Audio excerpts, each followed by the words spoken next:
was a couple of years after her return to New York, I suppose she's about 24, 25 by this time, that the monkey tried to kill herself a little by making a pass at her wrists with a razor, all on account of the way she'd been treated at Le Club, or El Morocco, or maybe L'Entendue by her current boyfriend, one or another of the 100 best-dressed men in the world. Thus, she found her way to the illustrious Dr. Morris Frankel, henceforth to be known in these confessions as Harpo. Off and on during these past 5 years, the monkey has thrashed around on Harpo's couch, waiting for him to tell her what she must do to become somebody's wife and somebody's mother. Why, cries the monkey to Harpo, why must she always be involved with such hideous and cold-hearted shits instead of with men? Why? Harpo, speak. Say something to me. Anything. Oh, I know he's alive, the monkey used to say, her little features scrunched up in anguish. I just know it. I mean, who ever heard of a dead man with an answering service? So, in and out of therapy, if that's what it is, the monkey goes. In, whenever some new shit has broken her heart. Out, whenever the next likely night has made his appearance. I was a breakthrough. Harpo, of course, didn't say yes, but then he didn't say no either when she suggested that this was who I might be. He did cough, however, and this the monkey takes as her confirmation. Sometimes he coughs, sometimes he grunts, sometimes he belches, once in a while he farts, whether voluntarily or not, who knows, though I hold that a fart has to be interpreted as a negative transference reaction on his part. Breaky, you're so brilliant. Breaky, when she's being my sex kitten and cat. And when she's fighting for her life, you big son of a bitch Jew. I want to be married and human. So, I was to be her breakthrough. But wasn't she to be mine? Who like the monkey had ever happened to me before? Or will again? Not that I had not prayed, of course. No, you pray and you pray and you pray. You lift your impassioned prayers to God on the altar of the toilet seat. Throughout your adolescence, you deliver up to him the living sacrifice of your spermatozoa by the gallon. And then one night, around midnight, on the corner of Lexington and 52nd, when you have come really to the point of losing faith in the existence of such a creature as you have been imagining for yourself, even unto your 32nd year, there she is, wearing a tan pantsuit and trying to hail a cab. Lanky, with dark and abundant hair and smallish features that give her face a kind of petulant expression, and an absolutely fantastic ass. Why not? What's lost? What's gained, however? Go ahead, you shackled and fettered son of a bitch. Speak to her. She has an ass on her with the swell and the cleft of the world's most perfect nectarine. Speak. Hi. Softly and with a little surprise, as though I might have met her somewhere before. What do you want? To buy you a drink, I said. A real swinger, she said, sneering. Sneering. 2 seconds and 2 insults. To the Assistant Commissioner of Human Opportunity for this whole city. To eat your pussy, baby, how's that? My God, she's going to call a cop who will turn me into the mayor. That's better, she replied. And so a cab pulled up, and we went to her apartment where she took off her clothes and said, Go ahead. My incredulity that such a thing was happening to me, did I eat? It was suddenly as though my life were taking place in the middle of a wet dream. There I was, going down at last on the star of all those pornographic films that I had been producing in my head since I first laid a hand upon my own joint. Now, me you, she said. One good turn deserves another, and Doctor, this stranger then proceeded to suck me off with a mouth that might have gone to a special college to learn all the wonderful things it knew. What a find, I thought. She takes it right down to the root. What a mouth I have fallen into. Talk about opportunities, and simultaneously, get out, go. Who and what can this person be? Later, we had a long, serious, very stirring conversation about perversions. She began by asking if I had ever done it with a man. I said no. I asked, as I gathered she wanted me to, if she had ever done it with another woman. Nope. Would you like to? Would you like me to? Why not? Sure. Would you like to watch? I suppose so. Then maybe it could be arranged. Yes? Yes. Well, I might like that. Oh, she said with a nice sarcastic edge. I think you might. She told me then that only a month before, when she had been ill with a virus, a couple she knew had come by to make dinner for her. After the meal, they said they wanted her to watch them screw. So she did. She sat up on the bed with a temperature of 102, and they took off their clothes and went at it on the bedroom rug. And you know what they wanted me to do while they were making it? No. I had some bananas on the counter in the kitchen, and they wanted me to eat one while I watched. For the arcane symbolism, no doubt. The what? What, they want you to eat the banana? Oh, man, I don't know. I guess they wanted to know I was really there. They wanted to, hear me chewing. Look, do you just suck or do you fuck too? The real McCoy. My slut from the Empire Burlesque without the tits, but so beautiful. I fuck too. Well, so do I. Isn't that a coincidence, I said, us running into each other? She laughed for the first time, and instead of that finally putting me at my ease, suddenly I knew. Some big spade was going to leap out of the bedroom closet and spring for my heart with his knife, or she herself was going to go berserk. The laughter would erupt into wild hysterics, and God only knew what catastrophe would follow. Eddie Waitkus. Was she a call girl? A maniac? Was she in cahoots with some Puerto Rican pusher who was about to make his entrance into my life? Enter it and end it for the $40 in my wallet and a watch from Corvettes? Look, I said in my clever way, do you do this more or less all the time? What kind of a question is that? What kind of shit-eating remark is that supposed to be? Are you another heartless bastard too? Don't you think I have feelings too? I'm sorry. Excuse me. But suddenly, where there had been fury and outrage, there were only tears. Did I need any more evidence that this girl was, to say the least, a little erratic psychologically? Any man in his right mind would surely then have gotten up, gotten dressed, and gone the hell out in one piece. And counting his blessings. But don't you see, my right mind is just another name for my fears. My right mind is simply that inheritance of terror that I bring with me out of my ridiculous past. That tyrant, my superego, he should be strung up, that son of a bitch, hung by his fucking stormtrooper's boots till he's dead. In the street, who had been trembling, me or the girl? Me. Who had the boldness, the daring, the guts, me or the girl? The girl, the fucking girl. Look, she said, wiping away the tears with the pillowcase. Look, I lied to you before in case you're interested, in case you're writing this down or something. Yeah, about what? And here he comes, I thought. My Schwarzer, out of the closet, eyes, teeth, and razor blade flashing. Here comes the headline. Assistant Human Apicamish found headless in Go-Go Girl's apartment. I mean, what the fuck did I lie for? To you? I don't know what you're talking about, so I can't tell you. I mean, they didn't want me to eat the banana. My friends didn't want me to eat any banana. I wanted to. Thus, the monkey. As for why she did lie to me, I think it was her way of informing herself right off, semi-consciously, I suppose, that she had somehow fallen upon a higher-type person.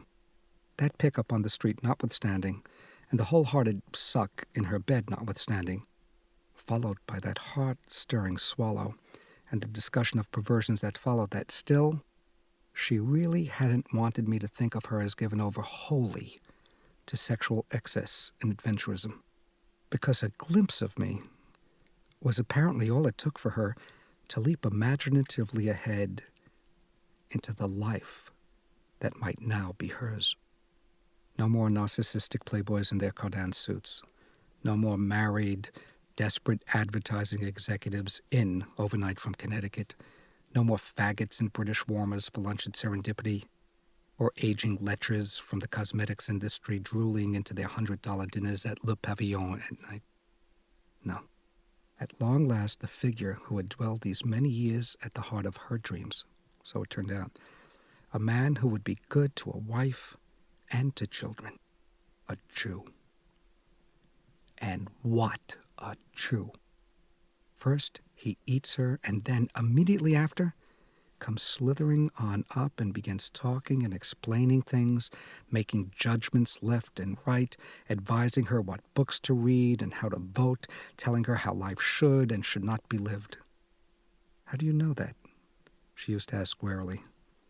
I mean, that's just your opinion. What do you mean, opinion? It's not my opinion, girlie, it's the truth. I mean, is that like something everybody knows? Or just you? A Jewish man who cared about the welfare of the poor of the city of New York was eating her pussy. Someone who had appeared on educational TV was shooting off into her mouth. In a flash, doctor, she must have seen it all. Can that be? Are women that calculating? Am I actually a naif about cunt?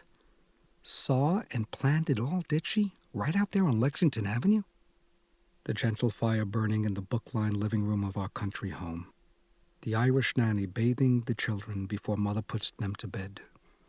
And the willowy ex-model, jet-setter, and sex-deviant, daughter of the mines and mills of West Virginia, self-styled victim of a dozen real bastards, seen here in her Saint Laurent pajamas and her crushed kid boots, dipping thoughtfully into a novel by Samuel Beckett.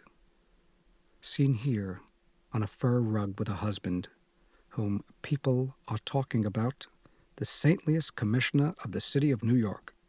Seen here with his pipe and his thinning, kinky black Hebe hair in all his Jewish messianic fervor and charm.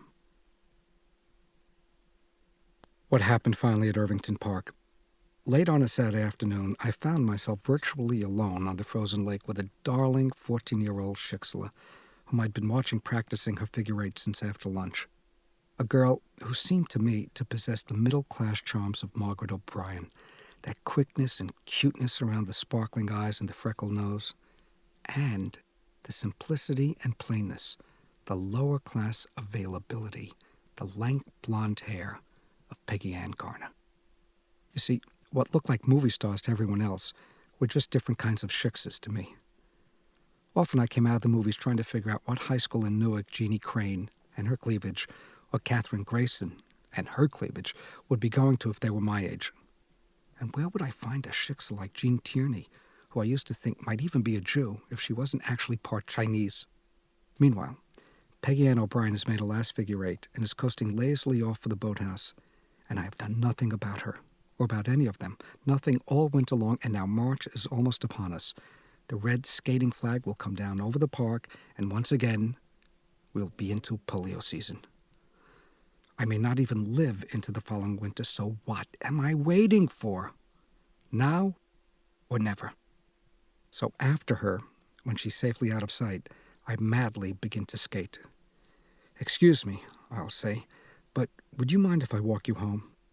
If I walked, or if I walk, which is more correct, because I have to speak absolutely perfect English, not a word of Jew in it. Would you care, perhaps, to have a hot chocolate? May I have your phone number and come to call you some evening? My name? I'm Alton Peterson, a name I had picked for myself out of the Montclair section of the Essex County phone book. Totally goy, I was sure, and sounds like Hans Christian Andersen into the bargain. What a coup. Secretly, I have been practicing writing Alton Peterson all winter long, practicing on sheets of paper that I subsequently tear from my notebook after school and burn so that they won't have to be explained to anybody in my house. I am Alton Peterson.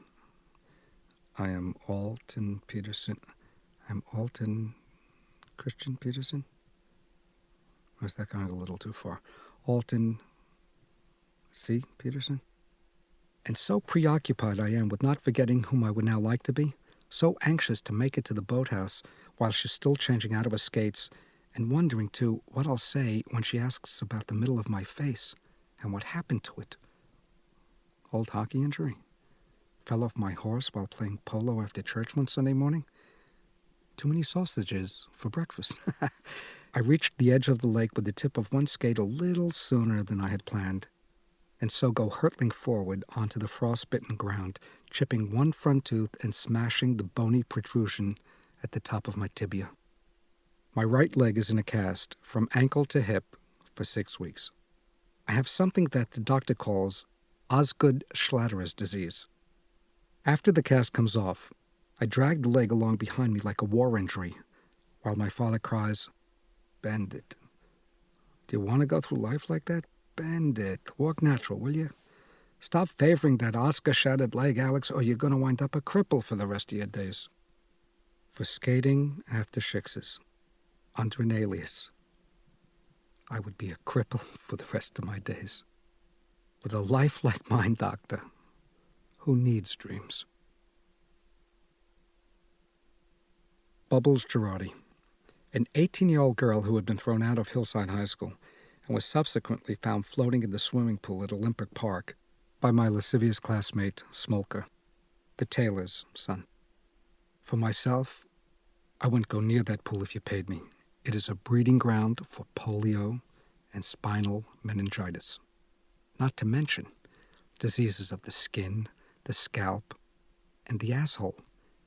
It's even rumored that some kid from Weequahic once stepped into the footbath between the locker room and the pool and actually came out at the other end without his toenails. And yet, that is where you find the girls who fuck. Wouldn't you know it?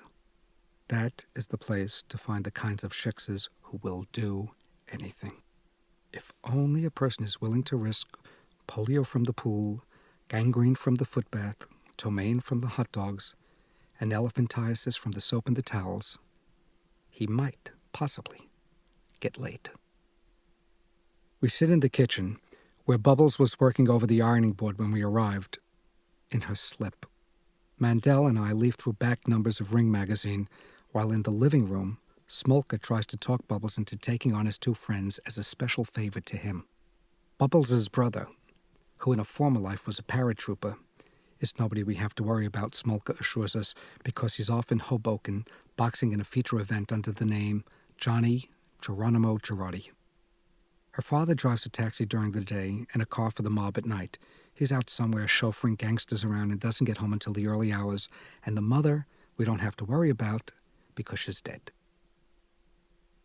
Perfect, Smolka, perfect. Couldn't feel more secure. Now, I have absolutely nothing to worry about, except the Trojan I've been carrying around so long in my wallet that inside its tinfoil wrapper it has probably been half eaten away by mold. One spurt, and the whole thing will go flying in pieces all over the inside of Bubble Girardi's box. And then what will I do? To be sure that these Trojans really hold up under pressure, I've been down in my cellar all week filling them with quart after quart of water, expensive as it is. I have been using them to jerk off into, to see if they will stand up under simulated fucking conditions. So far, so good. Only what about the sacred one that has by now left an indelible imprint of its shape upon my wallet? The very special one I've been saving to get laid with the lubricated tip. How can I possibly expect no damage to have been done after sitting on it in school, crushing it in that wallet for nearly 6 months? And who says Geronimo is going to be all night in Hoboken? And what if the person the gangsters are supposed to murder has already dropped dead from fright by the time they arrive and Mr. Girardi is sent home early for a good night's rest? What if the girl has the sif? Oh, then Smolka must have it too. Smolka, who was always dragging drinks out of everybody else's bottle of cream soda and grabbing with his hand at your putts. That's all I need. With my mother, I'll never hear the end of it. Alex, what is that you're hiding under your foot? Nothing. Alex, please. I heard a definite clink. Now, what is that fell out of your trousers that you're stepping on it with your foot? Out of your good trousers. Nothing, my shoe. Leave me alone. Young man, what are you... Oh, my God. Jack, come quick. Look. Look on the floor by his shoe. With his pants around his knees and the Newark News turned back to the obituary page and clutched in his hand, he rushes into the kitchen from the bathroom. Now what? She screams, that's her answer, and points beneath my chair. What is that, mister? Some smart high school joke, demands my father in a fury. What is that black plastic thing doing on the kitchen floor? It's not a plastic one, I say, and break into sobs. It's my own. I caught the sieve from an 18-year-old Italian girl in Hillside, and now I have no more penis. This little thing, screams my mother, that I used to tickle it to make him go wee-wee. Don't touch it. Nobody move, cries my father. For my mother seems about to leap forward onto the floor, like a woman into her husband's grave. Call the Humane Society. Like for a rabies dog, she weeps. Sophie, what else are you going to do? Save it in a drawer somewhere to show his children? He ain't going to have no children. She begins to howl pathetically, a grieving animal, while my father... But the scene fades quickly, for in a matter of seconds, I am blind. And within the hour, my brain is the consistency of hot farina. Tacked above the Girardi sink is a picture of Jesus Christ floating up to heaven in a pink nightgown. How disgusting can human beings be? The Jews I despise for their narrow-mindedness, their self-righteousness, the incredibly bizarre sense that these cavemen who are my parents and relatives have somehow gotten of their superiority. But when it comes to tawdriness and cheapness, to beliefs that would shame even a gorilla, you simply cannot top the goyim. What kind of base and brainless schmucks are these people to worship somebody who, number one, never existed, and number two, if he did, looking as he does in that picture, was without a doubt the pansy of Palestine. In a pageboy haircut with a Palmolive complexion and wearing a gown that I realized today must have come from Fredericks of Hollywood. Enough of God and the rest of that garbage. Down with religion and human groveling, up with socialism and the dignity of man. Actually, why I should be visiting the Girardi home is not so as to lay their daughter, please God, but to evangelize for Henry Wallace and Glenn Taylor, of course. For who are the Girardis, if not the people, on whose behalf, for whose rights and liberties and dignities, I and my brother-in-law-to-be wind up arguing every Sunday afternoon with our hopelessly ignorant elders who vote Democratic and think Neanderthal, my father and my uncle. If we don't like it here, they tell us, why don't we go back to Russia where everything is hunky-dory? You're going to turn that kid into a communist, my father warns Morty. Whereupon I cry out, you don't understand. All men are brothers. Christ, I could strangle him on the spot for being so blind to human brotherhood. Now that he's marrying my sister, Morty drives the truck and works in the warehouse for my uncle. And, in a manner of speaking, so do I. 3 Saturdays in a row now, I've risen before dawn to go out with him delivering cases of squeeze to the general stores off in the rural wilds when New Jersey joins with the Poconos. I've written a radio play inspired by my master, Norman Corwin, and his celebration of V.E. Day, on a note of triumph, a copy of which Morty has bought me for my birthday. So the enemy is dead in an alley back of the Wilhelmstrasse. Take a bow, G.I., take a bow, little guy. Just the rhythm alone can cause my flesh to ripple, like the beat of the marching song of the victorious Red Army, and the song we learned in grade school during the war, which our teachers called the Chinese national anthem. Arise, ye who refuse to be bond slaves, with our very flesh and blood. Oh, that defiant cadence, I remember every single heroic word. We will build a new great wall. And then, my favorite line, commencing as it does with my favorite word in the English language. Indignation fills the hearts of all of our countrymen. Arise, arise, arise! I open to the first page of my play and begin to read aloud to Morty as we start off in the truck through Irvington, the Oranges, on toward the west, Illinois, Indiana, Iowa. Oh, my America of the plains and the mountains and the valleys and the rivers and the canyons. It's with just such patriotic incantations as these that I've begun to put myself to sleep at night after jerking off into my sock. My radio play is called Let freedom ring. It is a morality play, now I know, whose two major characters are named Prejudice and Tolerance, and it's written in what I call prose poetry. We pull into a diner in Dover, New Jersey, just as Tolerance begins to defend Negroes for the way they smell. The sound of my own humane, compassionate, Latinate, alliterative rhetoric, inflated almost beyond recognition by Roget's Thesaurus, a birthday gift from my sister, plus the fact of the dawn and my being out in it, plus the tattooed counterman in the diner whom Morty calls Chief, plus eating for the first time in my life home-fried potatoes for breakfast, plus swinging back up into the cab of the truck in my Levi's and lumber jacket and moccasins, which out on the highway no longer seemed the costume they do in the halls of the high school, plus the sun just beginning to shine over the hilly farmlands of New Jersey, my state. I am reborn. Free, I find, of shameful secrets. So clean feeling, so strong and virtuous feeling, so American. Morty pulls back onto the highway, and right then and there, I take my vow. I swear that I will dedicate my life to the righting of wrongs, to the elevation of the downtrodden and the underprivileged, to the liberation of the unjustly imprisoned. With Morty as my witness, my manly, left-wing, newfound older brother, the living proof that it is possible to love mankind and baseball both, and who loves my older sister, whom I am ready to love now too, for the escape hatch with which she has provided the two of us, who is my link through the ABC to Bill Malden, as much my hero as Corwin or Howard Fast, to Morty, with tears of love for him, for me, in my eyes. I vow to use the power of the pen to liberate from injustice and exploitation, from humiliation and poverty and ignorance, the people I now think of, giving myself gooseflesh, as the people.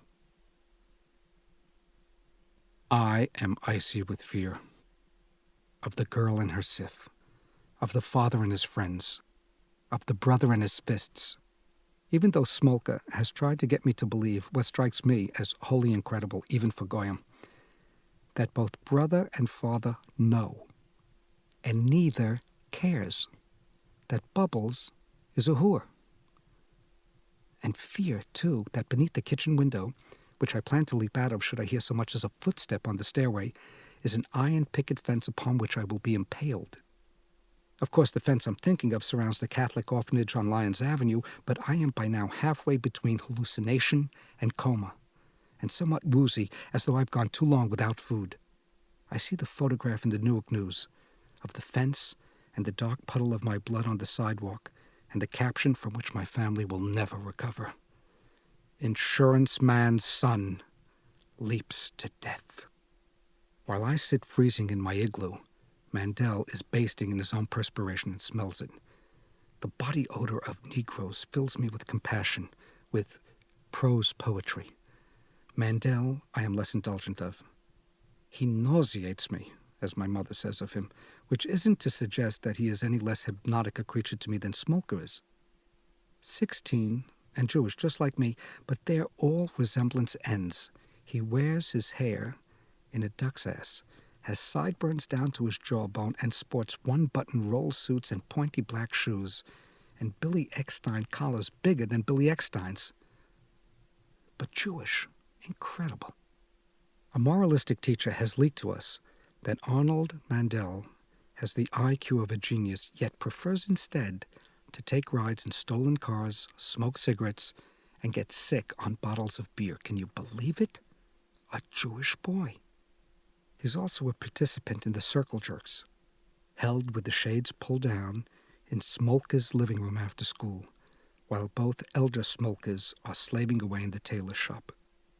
I have heard the stories, but still, despite my own onanism, exhibitionism, and voyeurism, not to mention fetishism, I can't and won't believe it. 4 or 5 guys sit around in a circle on the floor, and at Smolka's signal, each begins to pull off, and the first one to come gets the pot, a buck ahead. What pigs. The only explanation I have for Mandel's behavior is that his father died when Mandel was only 10.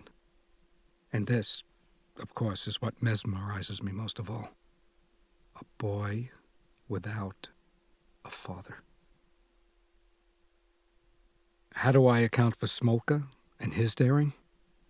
He has a mother who works. Mine, remember, patrols the 6 rooms of our apartment the way a guerrilla army moves across its own countryside. There's not a single closet or drawer of mine whose contents she hasn't a photographic sense of. Smolka's mother, on the other hand, sits all day by a little light in a little chair in the corner of his father's store, taking seams in and out, and by the time she gets home at night, hasn't the strength to get out her Geiger counter and start in hunting for her child's hair-raising collection of French ticklers. The Smolkas, you must understand, are not so rich as we, and therein lies the final difference. A mother who works, and no Venetian blinds. Yes, this sufficiently explains everything to me. How come he swims at Olympic Park, as well as why he's always grabbing at everybody else's putts. He lives on Hostess cupcakes and his own wits. I get a hot lunch and all the inhibitions thereof. But don't get me wrong, as though that were possible. During a winter snowstorm, what is more thrilling while stamping off the slush on the back landing at lunchtime than to hear Aunt Jenny coming over the kitchen radio and to smell cream of tomato soup heating up on the stove? What beats freshly laundered and ironed pajamas any season of the year, and a bedroom fragrant with furniture polish? How would I like my underwear all gray and jumbled up in my drawer, as Smolka's always is? I wouldn't. How would I like socks without toes and nobody to bring me hot lemonade and honey when my throat is sore? Conversely, how would I like Bubbles Girardi to come to my own house in the afternoon and blow me, as she did Smolka on his own bed? Of some ironic interest, last spring, whom do I run into down on Worth Street but the old circle jerker himself, Mr. Mandel, carrying a sample case full of trusses, braces, and supports. And do you know, that he was still living and breathing absolutely astonished me. I couldn't get over it. I haven't yet. And married, too. Domesticated, with a wife and 2 little children and a ranch house in Maplewood, New Jersey. Mandel lives. Owns a length of garden hose, he tells me, and a barbecue and briquettes. Mandel, who, out of awe of Pupi Campo and Tito Valdez, went off to City Hall the day after quitting high school and had his first name officially changed from Arnold to Babalu. Mandel, who drank 6-packs of beer. Miraculous, can't be. How on earth did it happen that retribution passed him by? There he was, year in and year out, standing in idleness and ignorance on the corner of Chancellor and Leslie, perched like some greaser over his bongo drums, his duck's ass bared to the heavens, and nothing and nobody struck him down.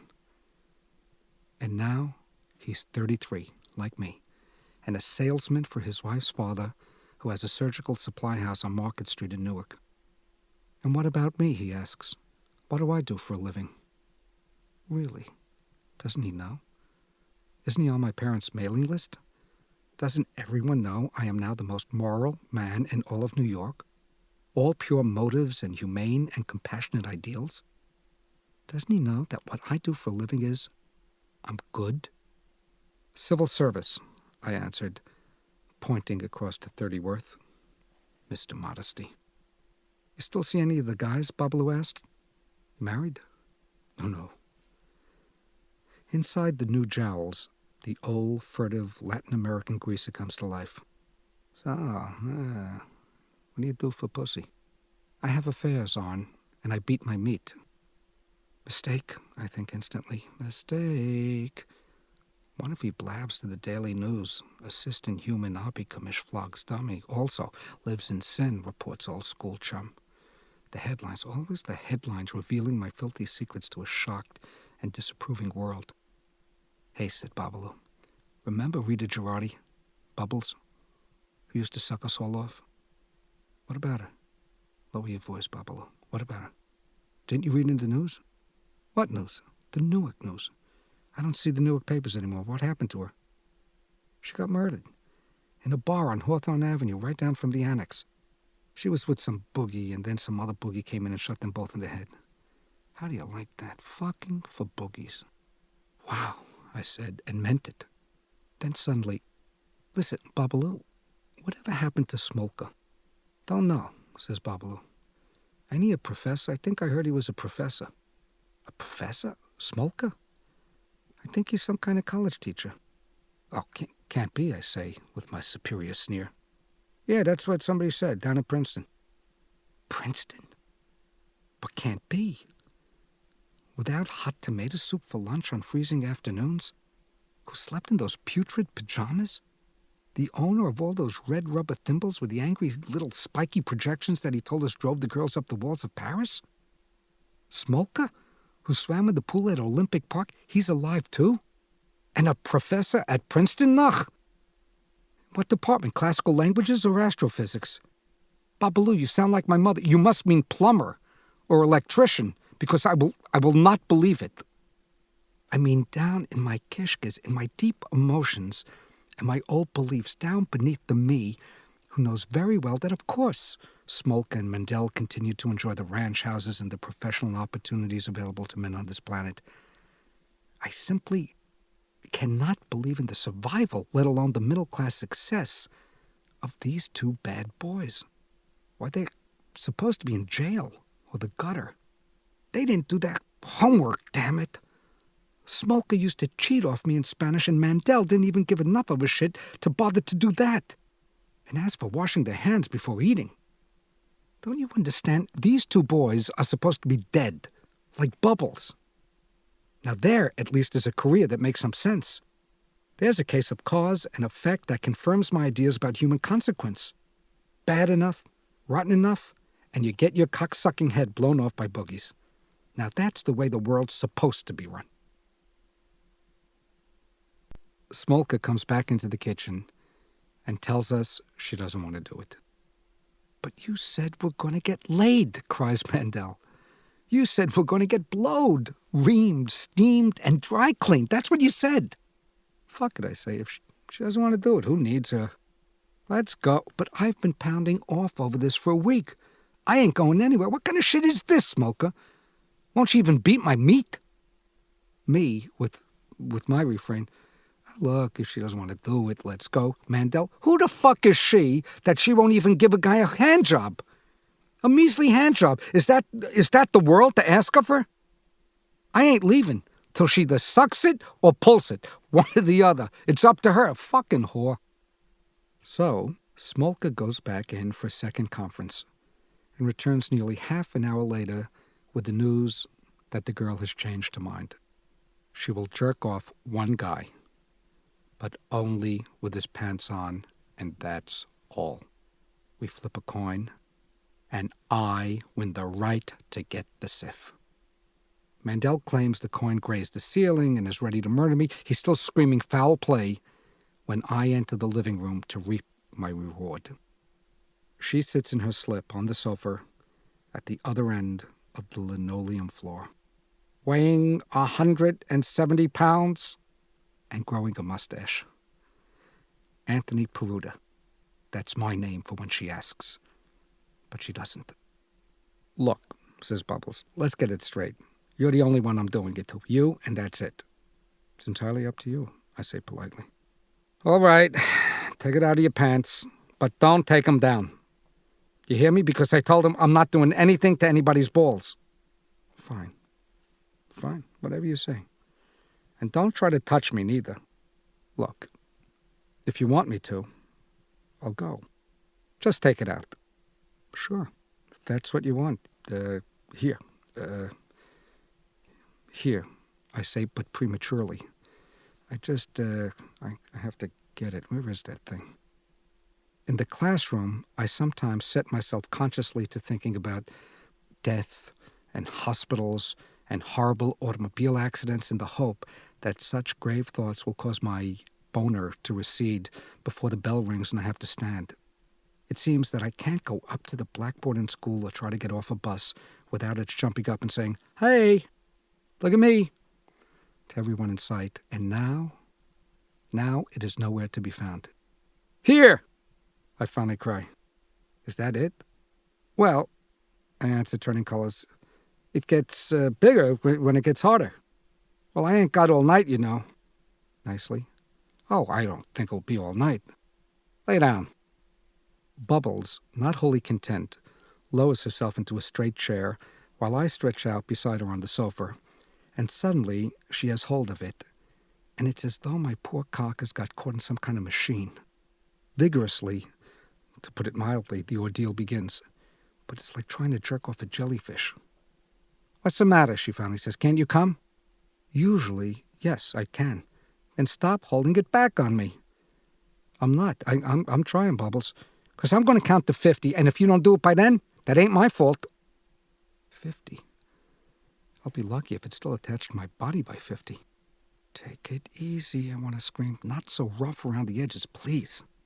11, 12, 13, and I think to myself, thank God, soon it'll be over. Hang on, only another 40 seconds to go. But simultaneous with the relief comes, of course, the disappointment, and it is keen. This only happens to be what I've been dreaming about night and day since I'm 13. At long last, not a cord apple, not an empty milk bottle greased with Vaseline, but a girl in a slip with 2 tits and a cunt and a mustache, but who am I to be picky? This is what I have been imagining for myself, which is how it occurs to me what to do. I will forget that the fist tearing away at me belongs to Bubbles. I'll pretend it's my own. So fixedly, I stare at the dark ceiling, and instead of making believe that I'm getting laid, as I ordinarily do while jerking off, I make believe that I'm jerking off, and it begins instantly to take effect. Unfortunately, however, I get just about where I want to be when Bubbles' workday comes to an end. "Okay, that's it," she says. 50. And stops. "No," I cry. "More. Look, I already ironed 2 hours, before you guys even got here. Just 1 more. I beg of you. 2 more, please. N.O." Whereupon, unable, as always, to stand the frustration, the deprivation, and disappointment, I reach down, I grab it, and pow!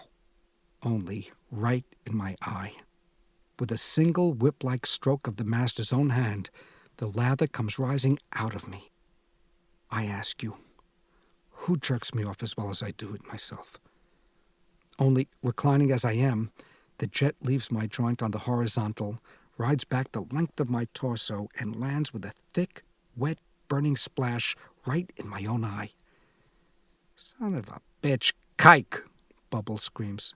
"You got jism all over the couch, and the walls, and the lamp. I got it in my eye.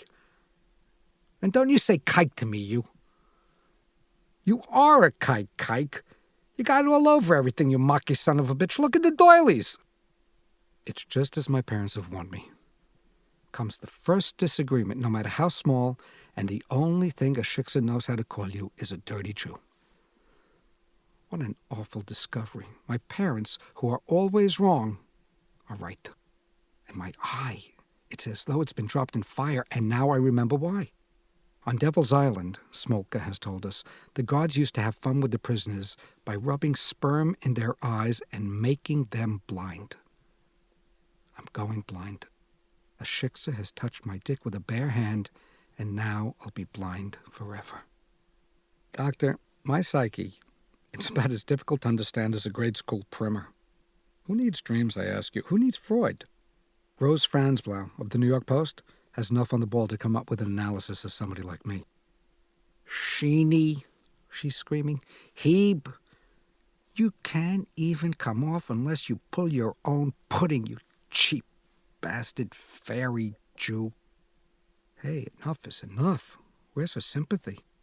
But my eye. and rush for the kitchen, where Smolka and Mandel are rolling around the walls in ecstasy. Right in the... erupts Mandel and falls in half onto the floor, beating at the linoleum with his fist. Right in the fucking... What are you shits? I'm going blind. I'm on fire. And flying full speed over Mandel's body, stick my head beneath the faucet. Above the sink, Jesus still ascends in his pink nightie. That useless son of a bitch. I thought he was supposed to make the Christians compassionate and kind. I thought other people's suffering is what he told them to feel sorry for. What bullshit. If I go blind, it's his fault. Yes, somehow he strikes me as the ultimate cause for all this pain and confusion. And oh God, as the cold water runs down my face, how am I going to explain my blindness to my parents? My mother virtually spends half her life up my ass as it is, checking on the manufacturer of my stool. How am I possibly going to hide the fact that I no longer have my sight? Tap, tap, tap. It's just me, Mother. This nice big dog brought me home with my cane. A dog? In my house? Get him out of here before he makes everything filthy. Jack, there's a dog in the house, and I just washed the kitchen floor. But, Mama, he's here to stay. He has to stay. He's a seeing eye dog. I'm blind. Oh, my God. Jack, she calls into the bathroom. Jack, Alex is home with a dog. He's gone blind. Him? Blind? My father replies. How could he be blind? He doesn't even know what it means to turn off a light. How? Screams my mother. How? Tell us how such a thing... Mother. How? How else? Consorting with Christian girls. Mandel the next day tells me that within half an hour after my frenetic departure, Bubbles was down on her fucking dago knees sucking his cock. The top of my head comes off. She was? Right on her fucking dago knees, says Mandel. Schmuck, what do you go home for? She called me a kike, I answer self-righteously. I thought I was blind. Look, she's anti-Semitic, Babalu. Yeah, what do I give a shit, says Mandel. Actually, I don't think he knows what anti-Semitic means. All I know is I got laid. Twice. You did? With a rubber? Fuck, I didn't use nothing. But she'll get pregnant, I cry, and in anguish, as though it's me who will be held accountable. What do I care? Replies Mandel. Why do I worry then? Why do I alone spend hours testing Trojans in my basement? Why do I alone live in mortal terror of the Sif? Why do I run home with my little bloodshot eye, imagining myself blinded forever, when half an hour later Bubbles will be down eating cock on her knees? Home, to my mommy, to my Toll House cookie and my glass of milk, home to my nice, clean bed. Ay. Civilization and its discontents. Babalu, speak to me, talk to me. Tell me what it was like when she did it. I have to know, and with details, exact details. What about her tits? What about her nipples? What about her thighs? What does she do with her thighs, Babalu? Does she wrap them around your ass like in the hot books? Or does she squeeze them tight around your cock till you want to scream like in my dreams? And what about her hair down there? Tell me everything there is to tell about pubic hairs and the way they smell. I don't care if I heard it all before. And did she really kneel? Are you shitting me? Did she actually kneel on her knees? And what about her teeth? Where did they go? And does she blow on it? Or somehow is it that she does both? Oh God, Babalu, did you shoot in her mouth? Oh my God. And did she swallow it right down or spit it out or get mad? Tell me, what did she do with your hot cum? Did you warn her you were going to shoot, or did you just come off and let her worry? And who put it in? Did she put it in, or did you put it in? Or does it just get drawn in by itself? And where were all your clothes? On the couch? On the floor? Exactly. Where? I want details. Details. Actual details. Who took off her brassiere? Who took off her panties? Her panties. Did you? Did she?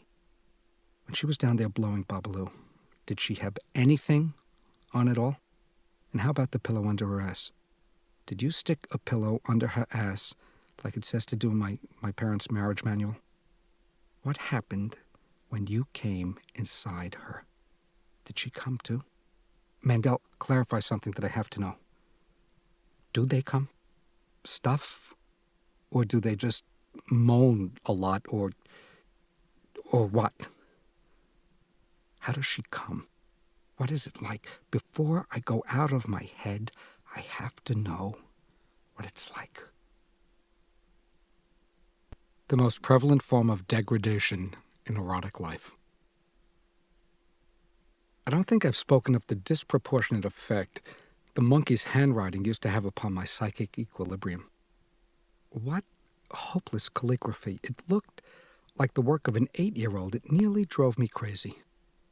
Nothing capitalized, nothing punctuated, only those oversized, irregular letters of hers slanting downward along the page, then dribbling off. And printed, as on the drawings the rest of us used to carry home in our little hands from first grade. And that spelling. A little word like clean comes out 3 different ways on the same sheet of paper. You know, as in Mr. Clean, 2 out of 3 times it begins with the letter K. K, as in Joseph K. Not to mention dear, as in the salutation of a letter, D-E-R-E, or D-E-I-R. And that very first time, this I love, D-I-R. On the evening we're scheduled for dinner at Gracie Mansion. D-I-R. I mean, I just have to ask myself, what am I doing having an affair with a woman nearly 30 years of age who thinks you spell dear with 3 letters? Already 2 months have passed since the pickup on Lexington Avenue, and still, you see, the same currents of feeling carrying me along. Desire on the one hand, delirious desire. I'd never known such abandon in a woman in my life, and something close to contempt on the other. Correction. Only a few days earlier, there had been our trip to Vermont. That weekend when it had seemed that my wariness of her, the apprehension aroused by the modelly glamour, the brutish origins, above everything, the sexual recklessness, that all this fear and distrust had been displaced by a wild upward surge of tenderness and affection. Now, I'm under the influence at the moment of an essay entitled The Most Prevalent Form of Degradation in Erotic Life. As you may have guessed, I've bought a set of the collected papers, and since my return from Europe, have been putting myself to sleep each night in the solitary confinement of my womanless bed with a volume of Freud in my hand. Sometimes Freud in hand, sometimes Alex in hand, frequently both. Yes, there, in my unbuttoned pajamas, all alone, I lie fiddling with it like a little boy child in a dopey reverie, tugging on it, twisting it, rubbing and kneading it, and meanwhile reading spellbound through contributions to the psychology of love. Ever heedful of the sentence, the phrase, the word that will liberate me from what I understand are called my fantasies and fixations. In the degradation essay, there's that phrase, quote, currents of feeling, unquote, for a, quote, a fully normal attitude in love, unquote, deserving of semantic scrutiny, that fully normal, but to go on. For a fully normal attitude in love, says he, it's necessary that 2 currents of feeling be united, the tender, affectionate feelings and the sensuous feelings. And in many instances, this just doesn't happen, sad to say. Quote, where such men love, they have no desire, and where they desire, they cannot love, unquote. Question. Am I to consider myself one of the fragmented multitude? In language plain and simple, are Alexander Portnoy's sensual feelings fixated to his incestuous fantasies? What do you think, Doc? Has a restriction so pathetic been laid upon my object choice? Is it true that only if the sexual object fulfills for me the condition of being degraded, that sensual feeling can have free play? Okay, listen. Does that explain the preoccupation with shikses? Yeah. But if so, how then explain that weekend in Vermont? Because down went the dam of the incest barrier, or so it seemed, and swoosh! There was sensual feeling mingling with the purest, deepest streams of tenderness I've ever known. I'm telling you, the confluence of the two currents was terrific. And in her as well. She even said as much. Was it only the colorful leaves, do you think? The fire burning in the dining room of the inn at Woodstock that softened up the two of us? Was it tenderness for one another that we experienced?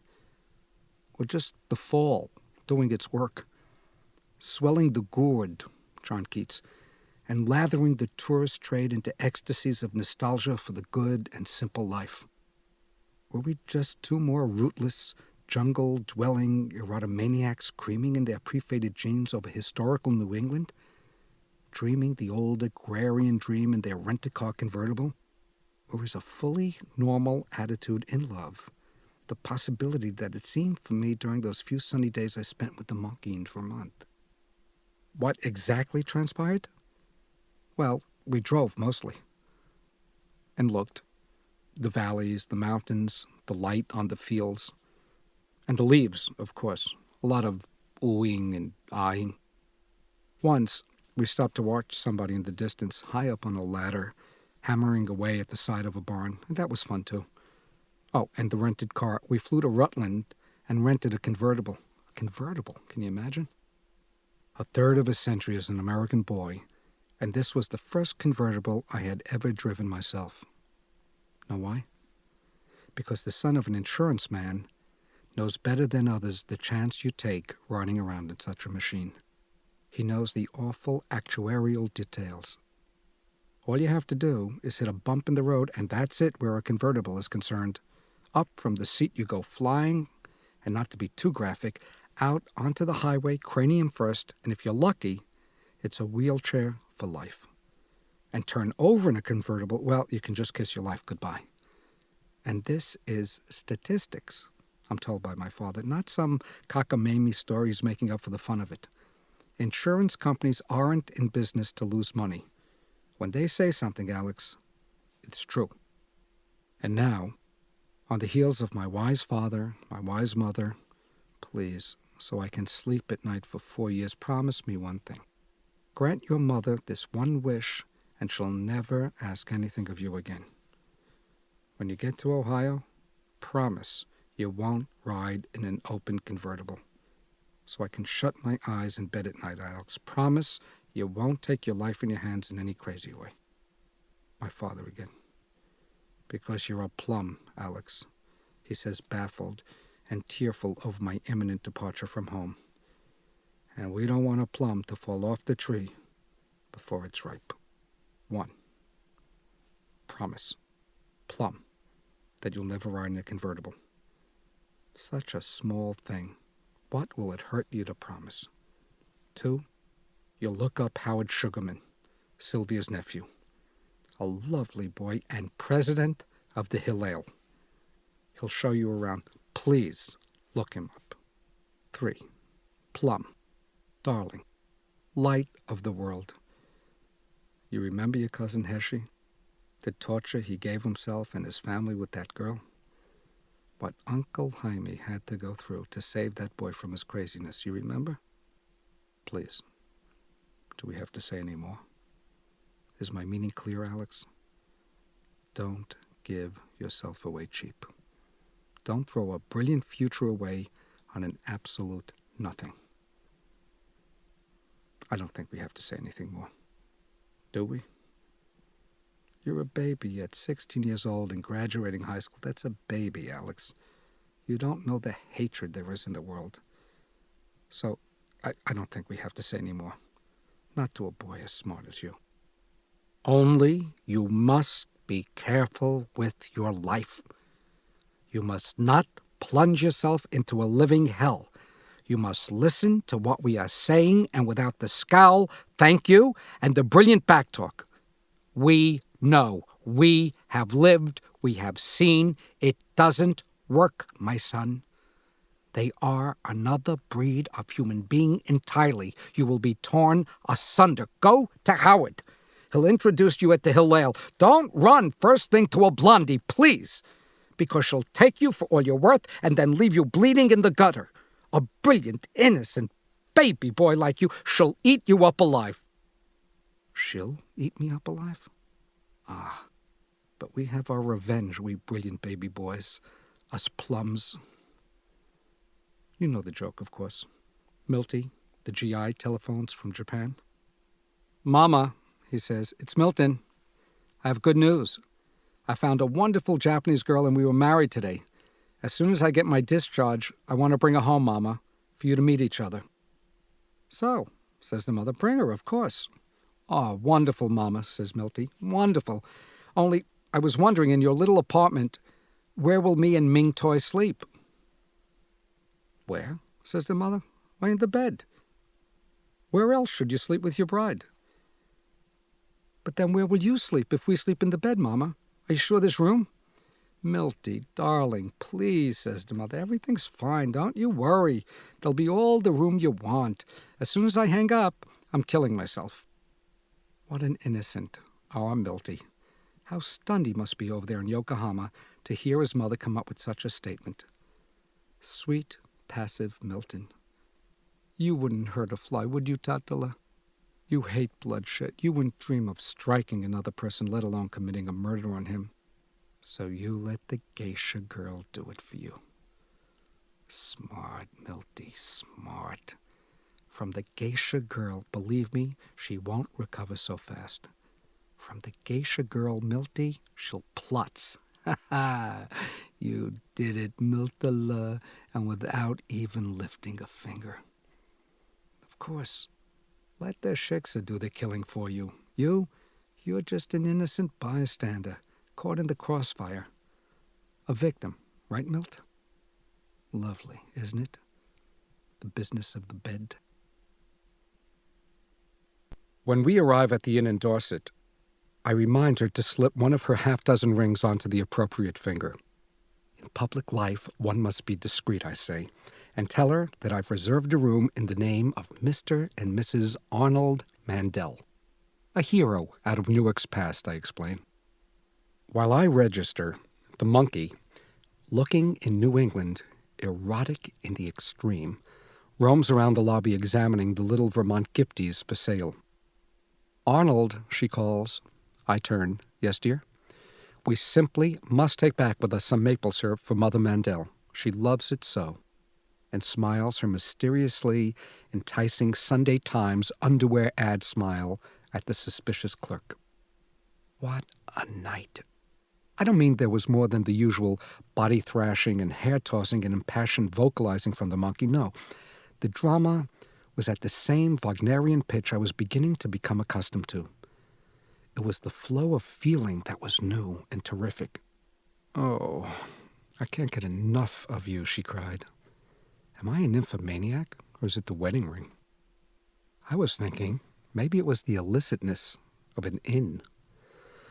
Oh, it's something. I feel so crazy and so tender, so wildly tender with you. Oh, baby, I keep thinking I'm going to cry, and I am so happy. Saturday, we drove up to Lake Champlain, stopping along the way for the monkey to take pictures with her Minox. Late in the day, we cut across and down to Woodstock, gaping, exclaiming, sighing, the monkey snuggling. Once in the morning, in an overgrown field near the lake shore, we had sexual congress. And then, that afternoon, on a dirt road somewhere in the mountains of central Vermont, she said, "Oh, Alex, pull over now. I want you to come in my mouth." And so she blew me. And with the top down. What am I trying to communicate? Just that we began to feel something. Feeling. And without any diminishing of sexual appetite. I know a poem, I said, speaking somewhat as though I were drunk, as though I could lick any man in the house, and I am going to recite it. She was nestled down in my lap, eyes still closed, my softening member up against her cheek, like a little chick. "Ah, come on," she groaned. "Not now. I don't understand poems." "You'll understand this one. It's about fucking. A swan fucks a beautiful girl." She looked up, batting her false eyelashes. "Oh, goody. But it's a serious poem." "Well," she said, licking my prick, "it's a serious offense." Oh, irresistible, witty Southern belles, especially when they're long, the way you are. "Don't bullshit me, Portnoy. Recite the dirty poem." "Portnoy," I said, and began. A sudden blow, the great wings beating still above the staggering girl, her thighs caressed by the dark webs, her nape caught in his bill. He holds her helpless breast upon his breast. "Where," she asked, "did you learn something like that?" "Shh, there's more." How can those terrified, vague fingers push the feathered glory from her loosening thighs? "Hey!" she cried. "Thighs!" And how can body, laid in that white rush, but feel the strange heart beating where it lies? A shudder in the loins engenders there the broken wall, the burning roof and tower, and Agamemnon dead. Being so caught up, so mastered by the brute blood of the air, did she put on his knowledge with his power before the indifferent beak could let her drop. "That's it," I said. Pause. "Who wrote it?" Snide. "You?" "William Butler Yeats wrote it," I said, realizing how tactless I had been, with what insensitivity I had drawn attention to the chasm. "I am smart, and you are dumb. That's what it had meant to recite to this woman one of the 3 poems I happen to have learned by heart in my 33 years. "An Irish poet," I said lamely. "Yeah?" she said. "And where'd you learn it, at his knee?" "I didn't know you was Irish." "In college, baby. From a girl I knew in college. Also taught me the force that through the green fuse drives the flower. But enough, why compare her to another? Why not let her be what she is?" What an idea.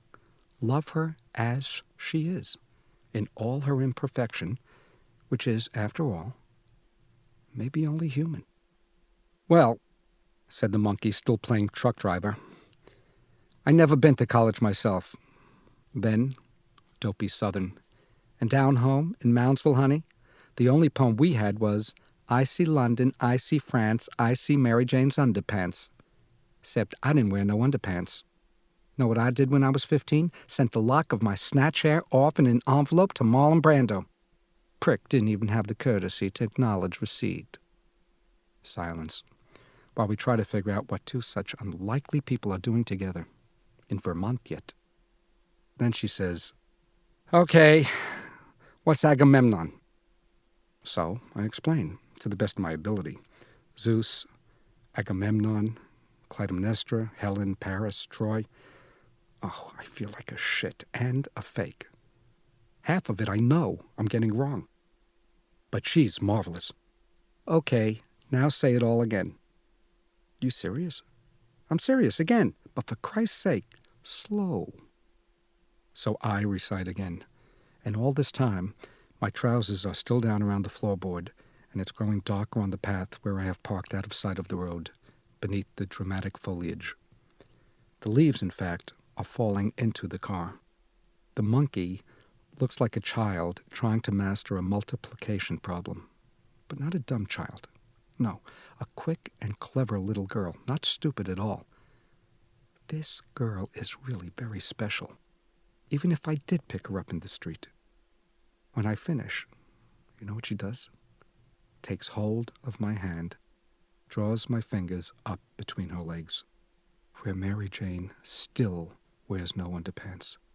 Feel, it made my pussy all wet. Oh, sweetheart, you understood the poem. Suppose I did? cries Scarlett O'Hara. Then, hey, I did. I understood a poem. And with your cunt, no less. My breakthrough baby. You're turning this twat into a genius. Oh, Breaky, darling, eat me, she cries, thrusting a handful of fingers into my mouth, and she pulls me down upon her by my lower jaw, crying, oh, eat my educated cunt. Idyllic, no? Under the red and yellow leaves like that. In the room at Woodstock, while I shave for dinner, she soaks herself in hot water and sardo. What strength she has stored in that slender frame, the glorious acrobatics she can perform while dangling from the end of my dork. You'd think she'd snap a vertebra hanging half her torso backward over the side of the bed in ecstasy. Yay! Thank God for that gym class she goes to. What screwing I'm getting. What a deal. And yet, it turns out that she's also a human being.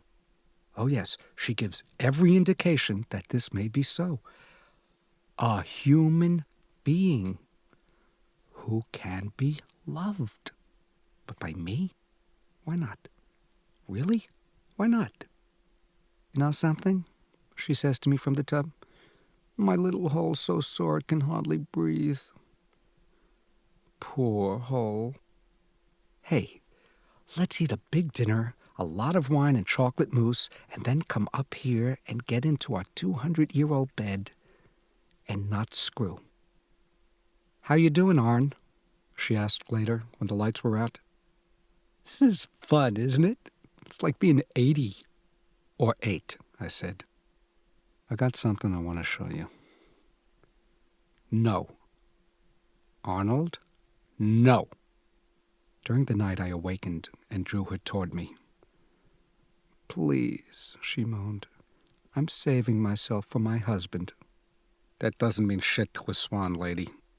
Oh, please, please, do fuck off. Feel my feather. Ah, she gasped as I stuffed it in her hand. A Jew swan. Hey, she cried, and grabbed at my nose with the other hand. The indifferent beak. I just understood more poem. Didn't I? Christ, you are a marvelous girl. That took her breath away. Oh, am I? Yes. Am I? Yes, yes, yes. Now can I fuck you? Oh, sweetheart, darling, cried the monkey. Pick a hole, any hole. I'm yours. After breakfast, we walked around Woodstock with the monkey's painted cheek glued to the arm of my jacket. You know something, she said? I don't think I hate you anymore. We started for home late in the afternoon, driving all the way to New York so that the weekend would last longer. Only an hour into the trip, she found WABC and began to move in her seat to the rock music. Then all at once she said, fuck that noise, and switched the radio off. Wouldn't it be nice, she said, not to have to go back? Wouldn't it be nice someday to live in the country with somebody you really liked? Wouldn't it be nice just to get up all full of energy when it got light and go to sleep dog-tired when it got dark? Wouldn't it be nice to have a lot of responsibilities and just go around doing them all day and not even realize they were responsibilities? Wouldn't it be nice to just not think about yourself for whole days, whole weeks, whole months at a stretch? To wear old clothes and no makeup and not have to come on tough all the time? Time passed. She whistled. Wouldn't that be something? What now? To be grown up, you know? Amazing, I said. What is? Almost 3 days, and I haven't heard the hillbilly routine. The Betty Boop dumb cunt routine. The teeny bopper bit. I was extending a compliment. She got insulted. They're not bits, man. They're not routines. They're me. And if how I act isn't good enough for you, then tough titty, Commissioner. Don't put me down, okay? Just because we're nearing that fucking city where you're so important. I was only saying you're smarter than you let on when you act like a broad. That's all. Bullshit. It's just practically humanly impossible for anybody to be as stupid as you think I am. Here, she leaned forward to flip on the radio. And the weekend might as well not have happened. She knew all the words to all the songs. She was sure to let me know that. Yeah, yeah, yeah, yeah, yeah, yeah. A remarkable performance. A tribute to the cerebellum. At dark, I pulled into a Howard Johnson's. Like, let's eat, I said. Like food, like nourishment, man. Look, she said, maybe I don't know what I am, but you don't know what you want me to be either, and don't forget that. Groovy, man. Prick. Don't you see what my life is? You think I like being nobody? You think I'm crazy about my hollow life? I hate it. I hate New York. I don't ever want to go back to that sewer. I want to live in Vermont, Commissioner. I want to live in Vermont with you. And be an adult, whatever the hell that is. I want to be Mrs. Somebody I can look up to and admire and listen to. She was crying. Someone who won't try to fuck up my head. Oh, I think I love you, Alex. I really think I do. Oh, but a lot of good that's going to do me. In other words, did I think maybe I loved her? Answer, no. What I thought, oh, this will amuse you. What I thought wasn't, do I love her, or even could I love her? Rather, should I love her? Inside the restaurant, the best I could do was say that I wanted her to come with me to the mayor's formal dinner party. Arnold, let's have an affair, okay? Meaning, oh, don't be cautious. Meaning, what do you think? An affair. You bang just me and I bang just you. And that's it? Well, sure, mostly. And also I telephone a lot during the day. It's a hang-up. Can I say hang-up either? Okay, it's a compulsion, okay? All I mean is like, I can't help it. I mean, I'm going to call your office a lot because I like everybody to know I belong to somebody. That's what I've learned from the $50,000 I've handed over to that shrink. All I mean is, whenever I get to a job, I call you up and say, I love you. Is this coherent? Sure. Because that's what I really want to be. So coherent. Oh, Breaky, I adore you. Now, anyway. Hey, she whispered. Want to smell something? Something staggering? She checked to see if the waitress was in the vicinity, then leaned forward as though to reach beneath the table to straighten a stocking. A moment later, she passed her fingertips over to me. I pressed them to my mouth. My sin, baby, said the monkey, straight from the pickle barrel, and for you, only